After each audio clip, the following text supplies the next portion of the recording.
I resonate with this. I mean, this is like my starting point, because I just thought Christianity believes the crazy stuff, and science believes the sane, sober, rational stuff. I remember walking into a bookstore and finding a book on the shelf, and it described itself as trying to hold on to a form of Christianity while explaining away all of the miracles in naturalistic terms.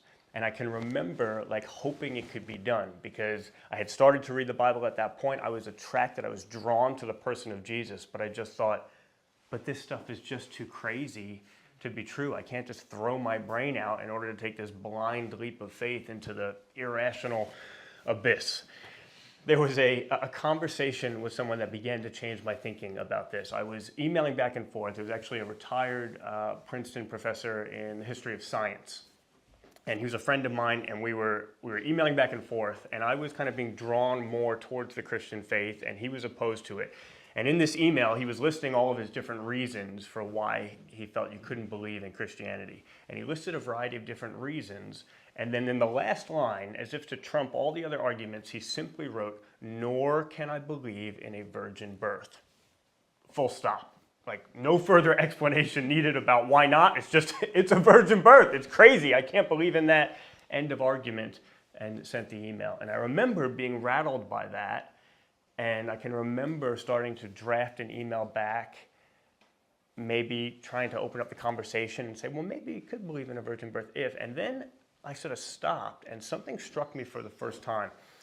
And I had this thought that everyone believes in a virgin birth, not just Christians. Let me explain what I mean by that. I began to think it through a bit further. Christians believe in the virgin birth of Jesus. That's absolutely extraordinary. But what do atheists believe about the birth of the universe, for instance?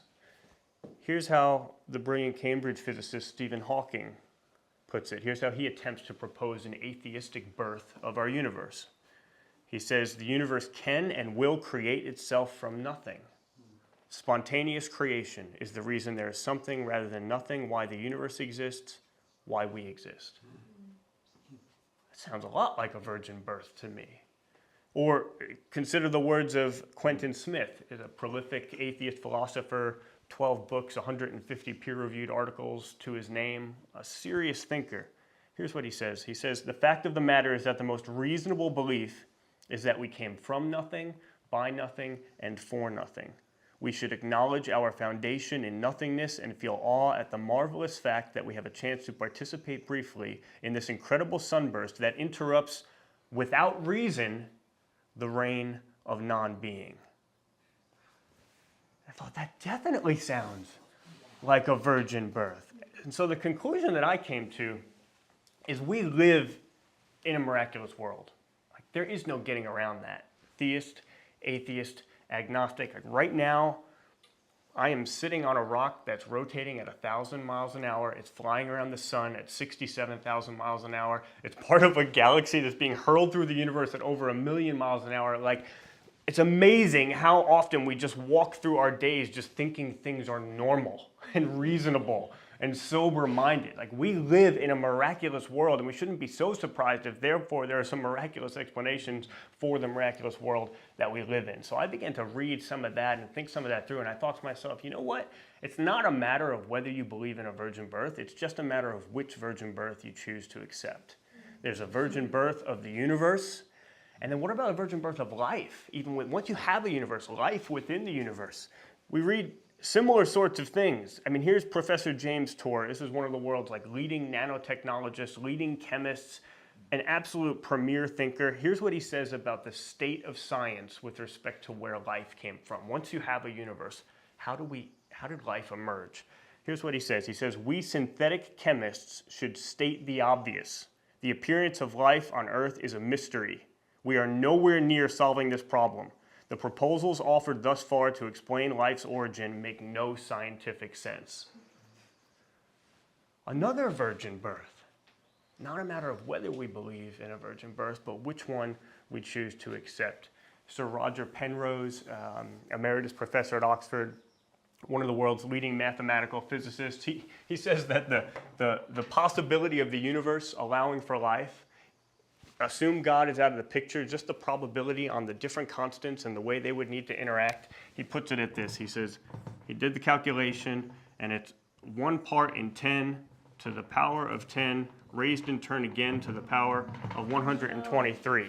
I mean, a virgin birth is more likely than that. I mean, if you were to write that out as a percentage, you would need more zeros than there are particles in the universe. That's how small that number is. Okay, Fred Hoyle, the Cambridge astronomer, he likened it to a tornado blowing through a junkyard and just happening to produce a perfect Boeing 747 airplane. He said those are the sorts of odds that we're talking about if you're saying that just randomness created this. So I'm happy as a Christian to put my hand up and say, does my faith ask me to believe some extraordinary things? Absolutely. But we're all in the same boat in that respect. And maybe just to take it one step further, have you ever thought about the regularity in the universe? Another thing that most people go their whole lives and never even think about. Like, take the strength of gravity, right? Gravity has a certain strength. That strength was the same 2 days ago, and yesterday, and today, and we all believe it's going to be the same tomorrow, and the next day, and the day after. Why? I mean, logically, there's an infinite number of different strengths that it can take.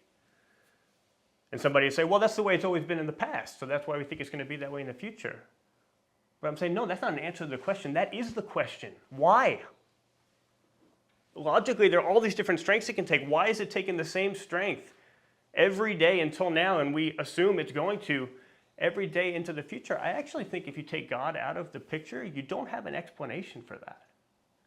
If you put God into the picture and say, actually, this universe is governed by somebody who wants us to live coherent lives and to be able to make sense out of them, and therefore there's a regularity and a predictability to the processes within the universe, then you have a reason for why we have that regularity. And the amazing thing is that it is that regularity that is at the foundation of the entire scientific enterprise. That is why we have science. That is why we can do experiments, because the universe is regular.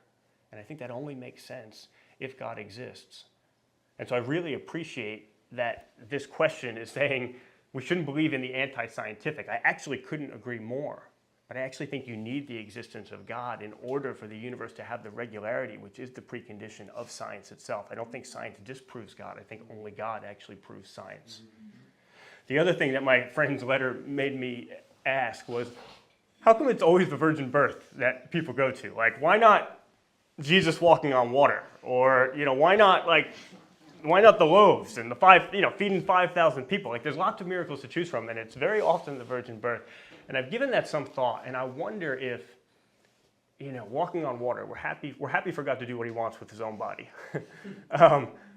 Breaking the loaves, feeding the 5,000, great. You want to give me gifts?